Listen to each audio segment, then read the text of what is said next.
from Dumber and Dumber.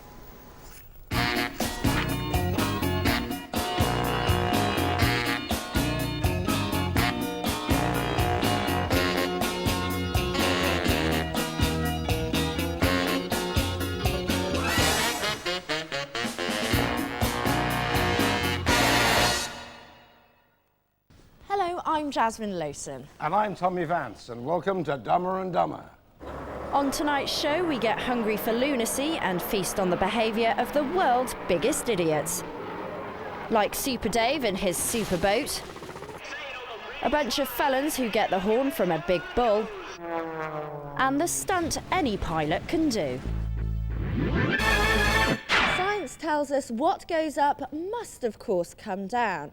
The law of gravity will make sure you hit the ground eventually, but it's up to you whether your descent is bold and beautiful or doltish and disastrous. Finlay McCool is a skydiver, which means he jumps out of planes and into the sky. The sky's a big place, but Finlay is about to find out that despite its seemingly infinite vastness, it doesn't stop a rogue female jumper careering into you at high velocity. I thought I ran into an imaginary tower. I looked up, I saw legs kicking, and I saw the lower half of a woman in my parachute. I mean, they let women drive cars now. They can vote too. But who the hell gave them the permission to fall through the air at Mach 2, smashing into good, decent men like Finlay McCool? Didn't lose my temper at all, contrary to my natural disposition. I was very calm. You mother... God was looking after me because no bones got broken and we landed safely. When Finlay finally hits the ground, naturally he wants to find out who the wayward woman is. If it were me, I'd give her a damn good rollicking. Without a doubt, I couldn't believe her stupidity. When I saw her on the ground, again, she was hiding from me. But Finlay is a better man than I. Despite having his life hanging by a ripcord because of this Harridan's half-witted skydiving handiwork, he's initially, at least, prepared to give her the benefit of the doubt. And I told her, hey, it's on film. If I was wrong, I'll apologize to you. If you were wrong, then it's the other way around. Big man, Finlay. And has Finlay learned anything from this experience? That's my one regret. I would have chosen my words better if I'd have known it was going to show up on television someday. Mother went right through my parachute. That's right, Finlay. Don't swear so much, because you never know when some gonna record it and send it off to a dodgy clip show. Mother. These bulls are going mental. Well, here we go. Riding underway, Lexington's Owen Kennedy. 6'8" over. They thought they were going down to the chop shop to have their buns turned into burgers. But instead, they're being ridden by Oklahoma's most wanted. Yes, all of these men are convicted felons. Thieves, cutthroats and pickpockets. Normally behind bars, thank God, but for one day each year, their governor turns a blind eye. With 700 prisoners and 40 bulls, this testosterone time bomb is as dangerous as Jeffrey Archer on day release. As if a day out being cruel to animals wasn't enough for these stinking crims, they're given the chance to get rich quick by nabbing themselves some sweaty cash. An envelope stuffed with dollars is strapped to the bull's horns. Whoever grabs it first bags themselves 200 green shields and the occasional horn up the jacksie. Oh, I bet that hurts. Chasing a rampaging bull would scare the life out of most honest people, but when your day job is robbing the elderly and being chased by the cops, this must feel like a busman's holiday. And we have a winner. Well done, that man. 200 greenbacks. Pity you've got nowhere to spend it. Adventure activities can be fun and safe, and anyone with an ounce of sense knows that when you're dicing with danger, safety has to come first on the list.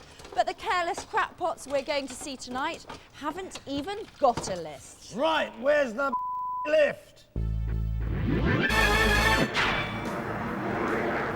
Thousands of people gather every year at the Californian International Air Show to stand underneath huge chunks of metal hurtling through the air, doing all sorts of tricks and stunts, hoping against hope they might see a crash. But this air show has an excellent safety record, and in its 19-year history, not one accident has been recorded here. These guys know you don't often get a second chance to crash a plane and make a lasting impression. When you see an air show performer have an accident, you do not expect to see him walk away from that. This guy is Wayne Handley, and he's turned up at the air show with a plane that looks like it's been put together from a cereal packet on a wet afternoon. And yes, you guessed it, you can kiss goodbye to your 19-year safety record. This is Wayne in all his glory, flying through the air without a care in the world. And yes, yep, that's Wayne smashing into the ground. Wayne shows how the crash happened with a model, but let's not see that. Let's watch the whole cock-up again in his version of When Air Shows Go Wrong. Former fighter pilot Wayne has had a lucky escape. Very lucky. He'd been travelling at an estimated 26 Gs. 2 Gs faster and his heart would have been ripped from his body. To me, that's lucky. It's a medical fact. My aorta would normally tear loose at about 28 to 30 Gs. But not that lucky. I broke my vertebrae L2. In fact, it was used for parts. My sternum was broken and my ribs broke parallel to my spine. In fact, deceleration trauma has caused Wayne to shrink 3 whole inches, and now even his own small dog abuses him. Wayne feels quite literally less of a man. I can't stand to sit at the dinner table and look up at my wife, so I actually sit on a cushion just so I can look at Karen eyeball to eyeball. But like most of the people we see on this show who've been half killed by their hobbies or pastimes, it's getting predictable, isn't it? A few weeks later, he was back doing it. When are these people ever going to learn? A gun-toting Rosa, a podgy bottle blonde in tears, and a nutcase in a condo. All this means we must be in the US of A. This is the apartment of known criminal Tony Handy, this week's contender for world's dumbest criminal. Tony's neighbors called for the police when he began spring cleaning his flat while caned out of his mind on Class A substances. He's just throwing stuff out the windows. Tony's not Mensa material, and when the cops take out their weapons to protect themselves from falling household luxuries, he ups the ante with his automatic. It's a classic standoff. Even Ron Atkinson's been called in to help with the negotiations, but it's too late. Tony has a plan B. Yep, that's right. He sets his flat on fire. That's the worst plan ever. The fire quickly rages out of control. Why? Because Tony's thrown the fire extinguisher out of the window. Doh! Where the hell is the fire brigade? Tony tumbles out. He's so scared, he's had to take off his trousers. The cops order him to drop the weapon. Oh, stop crying, you pansy! Rather than wait for the firemen to finish their 11s, the police decide to go in themselves. That balcony's not gonna last much longer with 4 donut munchers and a fat addict on it. Tony's strapped to a gurney and carted off to hospital, and then off to jail, to a cell without a balcony. Christine McMichael, happily married mother of 1, is hanging from a bridge 50 feet above a Florida freeway with only a 1-inch tire bolt saving her from plummeting to certain death.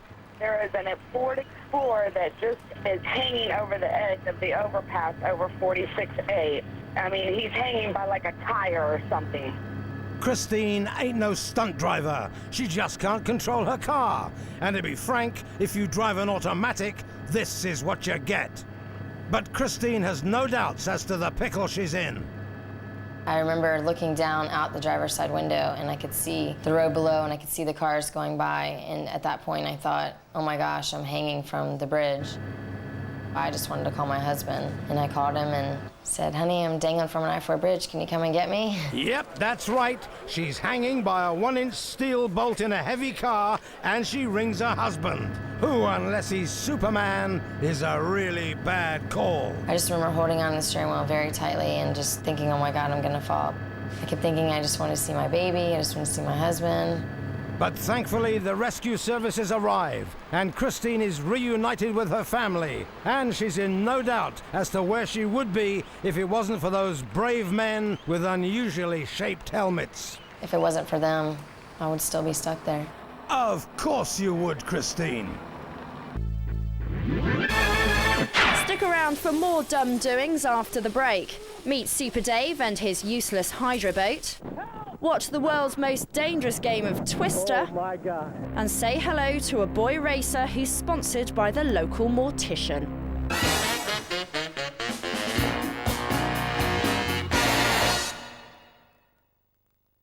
Back to Dumber and Dumber, the show where video idiocy reigns, and common sense and rational thinking go out the window. This death trap is a Hydra boat. It travels on a cushion of air at over 200 miles per hour. Remember, not long ago, people thought that if you travel this fast, you die. And they might just have been right. This mullet head is Dave Promnitz, but he calls himself Super Dave. That's right, Super Dave. God, look at him. Ooh, what does this do? What if I press that? It's the Hydra Boat National Finals in Bakersfield, California. Tomorrow is Dave's birthday. What Dave doesn't know is that he might be unwrapping some brand new legs. That's Dave there. Dave's doing great. He concentrates all his mind on keeping things under control.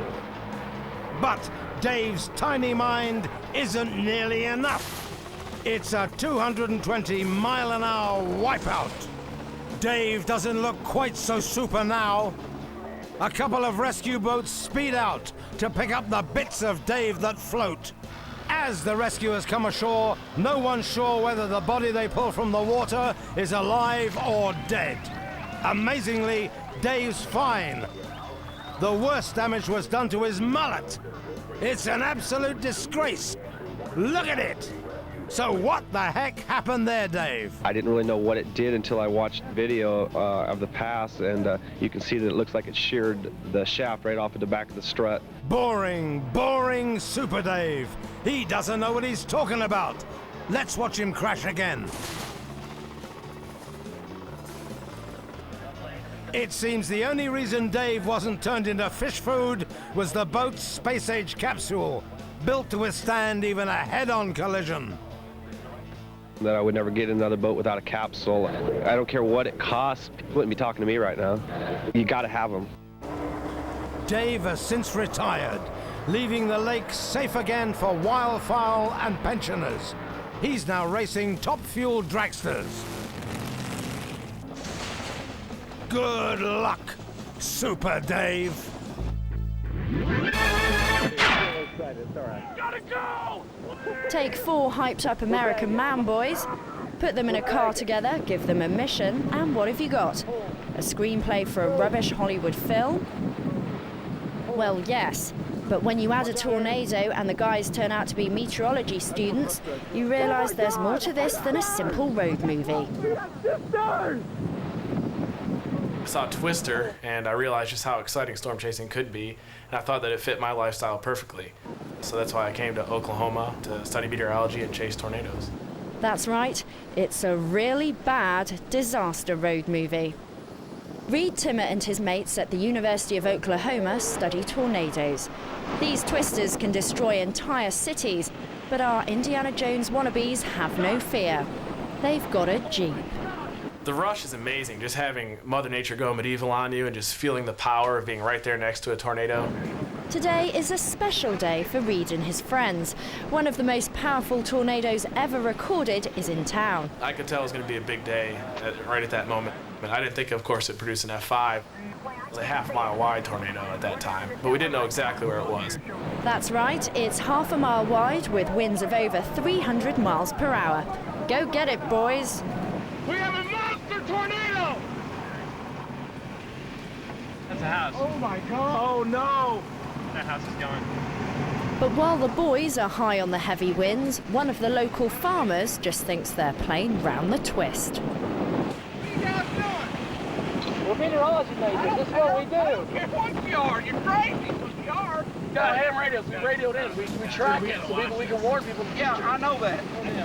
However, cyclones like this don't tend to stick to set paths. They're fickle, capricious creatures, and just when you think you can track them, they turn round and bite you in the bazoomas.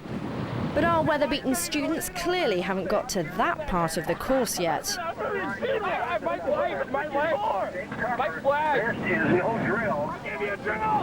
We saw the tornado kind of heading in our general direction, and debris started raining down from the sky. Insulation, kitchen tiles, dust, tree limbs, and so obviously we realized we were in a little bit of danger. Go get 'em, tornado. But as experts in their field, you can bet Reed and his friends know how to avoid danger. Oh yes. So we thought the best thing to do would be to abandon our vehicle and run underneath an overpass, which is also bad because the overpass acts as a wind tunnel. Oh, right. Overpass it is then. As the tornado passes by, Reed is blown off his feet, and if the boys had been meters nearer, he would have been sucked into the vortex like a piece of grit in a Dyson. Oh my God. That was the scariest moment of my life. But little do these idiots care. And as if on some sort of Blair Witch day trip, they're off again. I'm going to get it. I'm going to get it. Look at this. Right behind you. Oh, geez. Later, when the boys see the devastation the twister has caused, it's time for a pie. Size large, filling humble. We saw just houses level all the way off their foundations. We saw a semi-truck that was thrown through a building. It was just terrible. I can't put it into words. Yes, Reed. Perhaps you should spend a little more time inside. The university library would be a good place to start. Gotta go! They say the adrenaline rush that comes with high-risk activities can be addictive. And if that's the case, these next idiots need to go cold turkey. If you think a Rottweiler with a sore tooth is dangerous, then have a pop at sprint car racing. This sport is so hazardous, the average life expectancy is less than 0. It's -3, which also happens to be the IQ of sprint car superstar Steve Furman. I love racing, and this is my only hobby. My guess is that Steve's single right now. The world of sprint car racing attracts some top sponsors, and Steve's bagged one of the most glamorous endorsement deals of the lot. He gets substantial financial backing from the family business, Furman's Mortuary. All my support comes from my family. As you can see, the Furman Mortuary is one of my sponsors. And it's a great deal. They get their name on Steve's helmet, and he gets preferential treatment if he needs to be buried in a hurry. On this fateful race day, Steve is competing in the Sprint Car Championships. As we can see here, the early rounds pass without incident. And a major crash. Helping to work on the car a little. Oh, and we get her upside down. But as Steve circles the track, a fuel leak causes an onboard fire and moves Steve a little nearer to his creator. Steve hits the deck and rolls over and over, heeding his dad's request to show the crowd the front and back Furman's Mortuary logos. My dad always insisted on being prepared for any type of crash. When I was younger, he always made sure that I knew what to do. As Steve rolls, Team Furman spring into action. They know they only have seconds to get him into a suit and tie and blush his face for the open casket.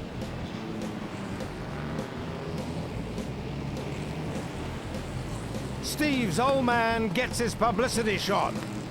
And Steve Fireball Furman quite literally becomes the toast of the family. And finally, a tale of human stupidity, canine bravery, strength in the face of adversity, and a Swiss Army knife. The second most useful thing in the world after string. This is Bear and his owner Tim. This morning, Tim's lunatic of a neighbour stabbed Bear in the head with a Swiss Army knife. Tim doesn't know why. It's because he's barking mad. The neighbour, that is, not Bear. But now Tim and Bear are racing to the vet, and the nasty neighbour's racing to jail. He's doing pretty good. Yes, Tim, he is, considering he's got a knife in his head. The blade has missed Bear's brain by millimetres, but the dog's in shock, and so's Tim. Well, I've had the dog about 2.5 years. He's really protective over the family, and he's part of the family. In fact, he's a second cousin. But back to Bear and the tricky predicament he's found himself in. The slightest movement could knock the knife and Bear's brains through his nose. So where do they examine him? A narrow doorway. Nice one, Doc. First, the vet adds insult to injury by shaving Bear's punctured head. The poor mutt's gonna get some stick from the other dogs tonight. But at least Tim will have a lock of fur to keep as a memento. With Bear sedated, the delicate bits out of the way, and the vet sets about yanking and tugging the stubborn blade. But it won't budge.